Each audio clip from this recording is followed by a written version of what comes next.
Hi, today I'm going to show you how to make an amazing pop-up block card. This is an easy card making tutorial, and make sure you stick around for the other samples I'm going to share with you. Hi, I'm Lisa Curcio, and I would love to welcome you here to Lisa's Stamp Studio. You're not going to want to miss that free project sheet. It's going to contain pictures, cutting dimensions, and supplies for all the cards I'm going to share with you today. It's going to be linked down in the video description below, and I'll also pin it as the first comment for you. All right, we're ready. Let's get started on today's project. The card base for this card is Mossy Meadow cardstock. This measures 5.5 by 10.5, and we're going to do two simple score lines. I'm using my Stampin' Up! Paper trimmer, which includes both the scoring and the cutting blades. They navigate up and down out of the way so you can keep them on the clear track at the exact same time. The first score line is going to be at 3.5 inches. You're going to see me use that nice ledge here at the top to make sure my cardstock is nice and straight. And then we're going to open up the extendable arm here, and then we're going to slide over to 7 inches, and we're going to do another score line.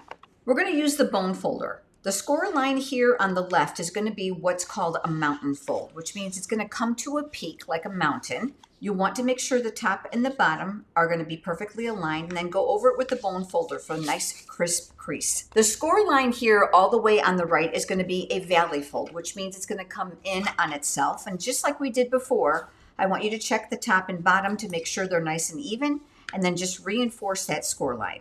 I'm going to lay this flat because now is the time you're going to add your designer series paper or any layers that you're going to be using. The designer series paper that I'm using is called Autumn Toile. It is absolutely stunning. Double-sided, so you can see you've got some beautiful fall patterns on this one. Because of the fun fold, I'm going to choose the simpler pattern, and I love that about the designer series paper. So one side is themed and the other side is generic, meaning you're going to be able to use it all year round. I'll be using my precision glue press, and this is going to be my wrong side, and I'm going to add a thin layer of liquid glue around the outside edges. That's going to get layered here on the left panel, making sure that you have a nice equal border all the way around. I'm going to do the exact same thing now in each of these sections. Let's work on what will be the front of the card next. I have a piece of very vanilla cardstock here, and I'm using this beautiful image, and this is from the stamp set called Amber Autumn. You'll see that I've got the bundle here, which is the stamp and the coordinating dies. There's a gorgeous background die here with lots of leaves, which can be beautifully layered on any of your cards. Add a greeting and call it done. Love the outline dies here for the images, and of course some beautiful words for fall. I'm going to be using Memento Black ink for this next step. It is a red rubber stamp, so I'm just going to make sure that I tap it and I cover the entire stamp. I've protected my work surface because we're going to do a little bit of coloring. I have one that's completely finished, but I want to talk you through some shading here on the pumpkins. I'm going to be using alcohol-based markers. I've got Cajun Craze and I have the light Calypso Coral. Oftentimes we don't think of using other colors that are outside of the combination, but this is how beautifully they're going to work together. If you work in a spectrum of colors, meaning from light to dark, you're going to be able to get graduated hues. You can use either the brush tip or the chisel tip. It's entirely up to you. I'm going to go ahead and use the brush tip for this, and I'm going to work on this bottom pumpkin here, and I'm going to add color primarily to the center areas. Now the secret is to make sure that the alcohol base of the marker evaporates before you lay down additional color. If you act too quickly, what's going to happen is the ink from the alcohol is going to spread, which can cause some bleeding. So be patient. What I like to do is work on all of my light areas first and then come back to where I started and then fill in with the next shade. I'm going to come in now with the dark Cajun Craze, and you can see the lines that are here that the artist put inside the stamp set. Those are kind of like your cheat marks. I'm going to trace over the lines here for the pumpkin. I'm going to add a little definition here to the outside, and you'll see some sketch lines here at the bottom. Don't be afraid to trace those. Those are a great opportunity for you to provide some automatic shading when you're doing your coloring. Just like with the lighter shade, you're going to want to give it some time for that alcohol base to evaporate. And then once it does, you can come in with the next shade. I'm going to come in with the light Cajun Craze. Now these are coming as a combo, so when you purchase them, you'll get the light and the dark. I'm going to go ahead and use the brush tip for this, and what I'm going to do is I'm going to pull the dark into the light, and I'm going to fill in any areas that I haven't already colored. You're going to notice too that I'm skipping some of those areas where I put the Calypso Coral down. That's just going to provide me some additional shading. Now, as this begins to process, you're going to notice that we've got some natural highlighting. If you're not happy with it, the great news about alcohol-based markers is that they're buildable, which means once the alcohol base has evaporated, you can come back over it and then provide additional shading. I'm going to come back to the light Calypso Coral, and I'm just going to go over the shade one more time just to blend those colors together. Now, once this is dry, you're going to go ahead and die cut it, and that is going to leave you this beautiful fall colors for this card.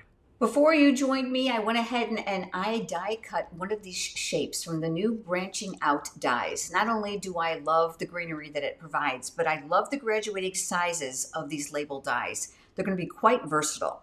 Because I want the greeting on this to be subtle, I'm going to be using the coordinating ink pad, and that's the beauty of Stampin' Up! Products is the color coordination.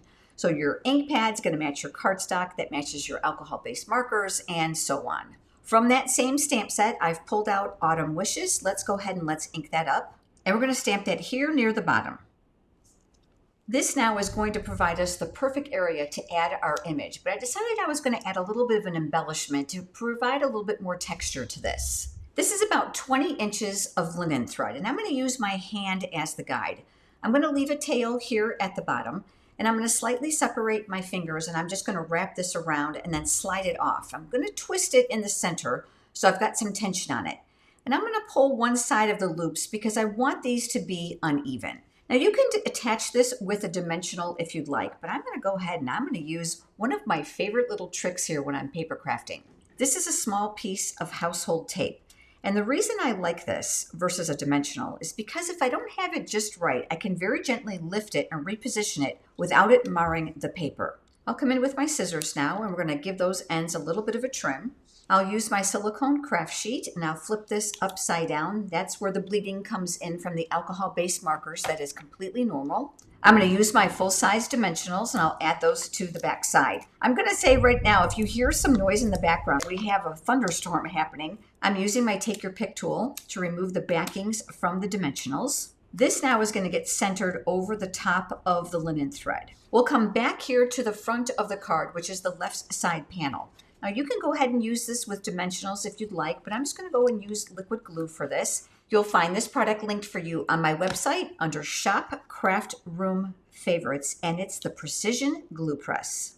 I'm going to add a few more embellishments here, but I'm going to wait till we finish the center of the card, which is where the actual pop-up blocks are going to be. Coming back here to the paper trimmer, we're going to do a little bit of scoring on some strips. You're going to need 3 of these. These measure 1.5 by 6 inches.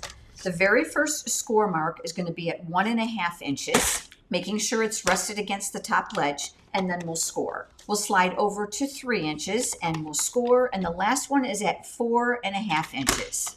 I did do the other 2 ahead of time. Let's go ahead and let's take one of these because they're all going to get folded the same. All of the folds are going to be mountain folds. You're going to have peaks on the front of the cardstock.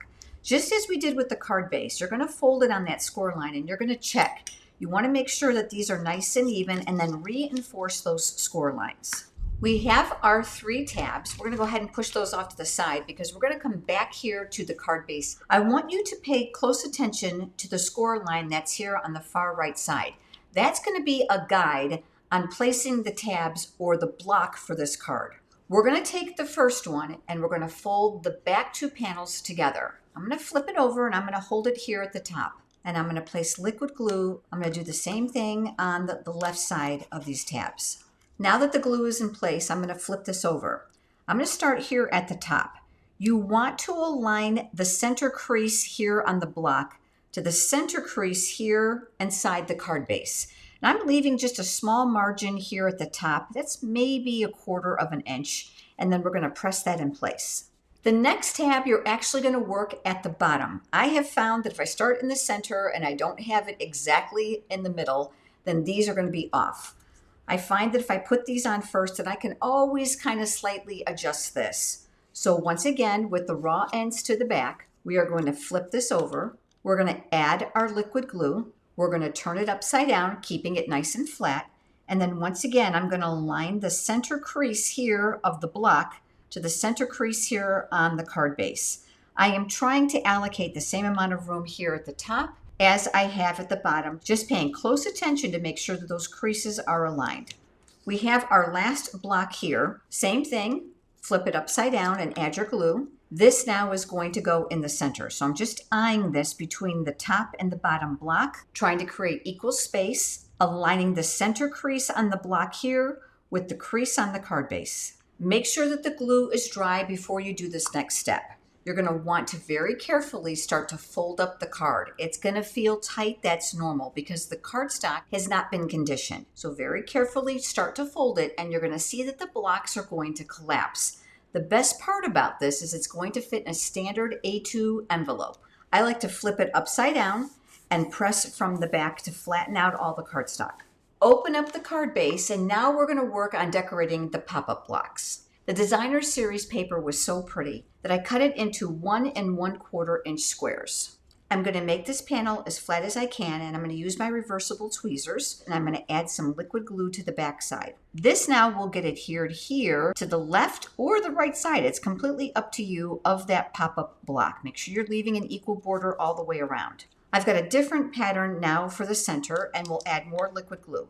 This one will go here, and then finally one here for the bottom. Here on these pop-up blocks is where I'm going to put a greeting. I'm going to teach you a really fun trick on how to separate your greetings so that they'll fit in these smaller areas. I'll be using early espresso ink for this, and I've got the same 1 1/4 by 1 1/4 inch square that I use for the designer series paper. I've pulled out a greeting from that stamp set. You'll see it says "Grateful for You." I want to separate each of these words. Now, while photopolymer is easy to see through, red rubber is not. So what I like to do is I like to turn it upside down. We're going to go back to that household tape, and we're going to make a little tab on this end by folding part of the sticky end back on top of itself. I am going to cover up the words "for you," and I'm going to attach that here to the block so that it'll stay in place. I'm going to ink up the stamp, remove the tape. This now is going to get stamped here in the center of the block. I did the exact same thing that I've done here for the separate words "for" and "you," giving me 3 separate pieces. Coming back here to the pop-up block, I'm going to grab the word "grateful," and we're going to add our liquid glue. I'm going to place this one here near the top. I'm going to take the word "for," and I'm going to add liquid glue as well. And then finally, we have the word "you." I'm going to close up the card base once again and give it a good push. And we had talked about embellishments.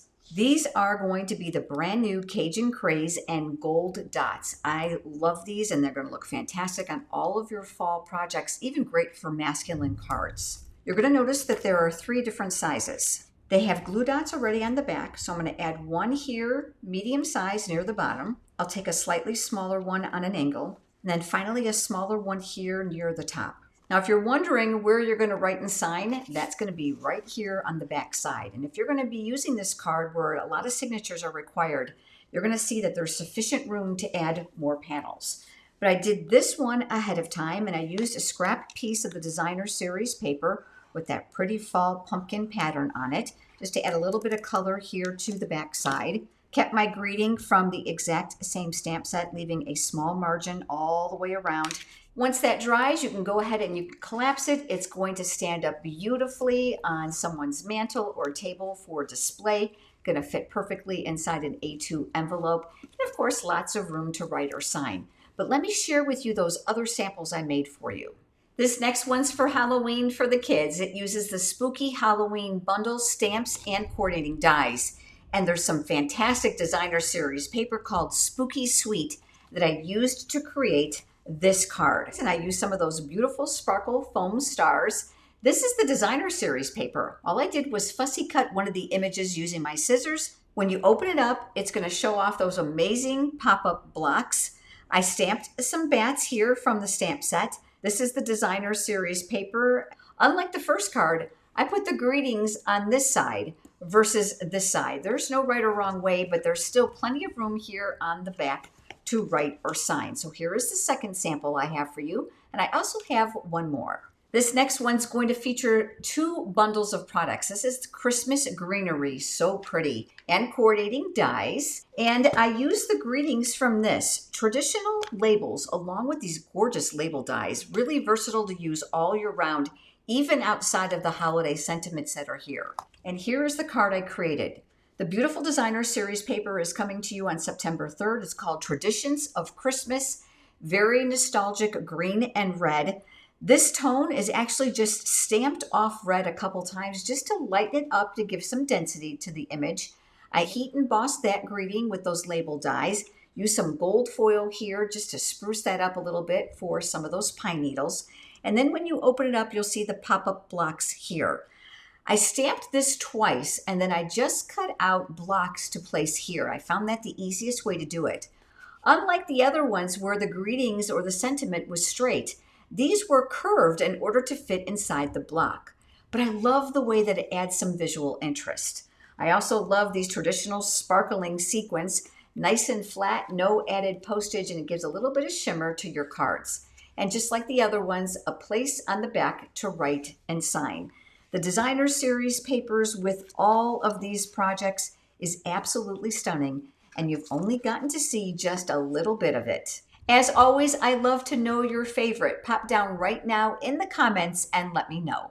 Your feedback is very important to me, especially as I'm designing future projects for you. There's a lot happening here at Lisa's Stamp Studio, and if you want to remain in the know, head over to my website and scroll to the bottom and fill out that little form that will sign you up for my free weekly e-newsletter. This way you will not miss any promotions, new products, and of course, any of the upcoming amazing things we're doing here at Lisa's Stamp Studio. While you're over on my website, you'll be able to find information about my Stamp Studio memberships for exclusive content. And while you're here on my YouTube channel, make sure you like and subscribe, but also check out that join button right below today's video. That will provide you information on how you can become a channel member and support us here in our efforts. Thanks so much for joining me today. Make sure you click on these other images here to keep you inspired, and I look forward to sharing another video with you soon. Have a great day.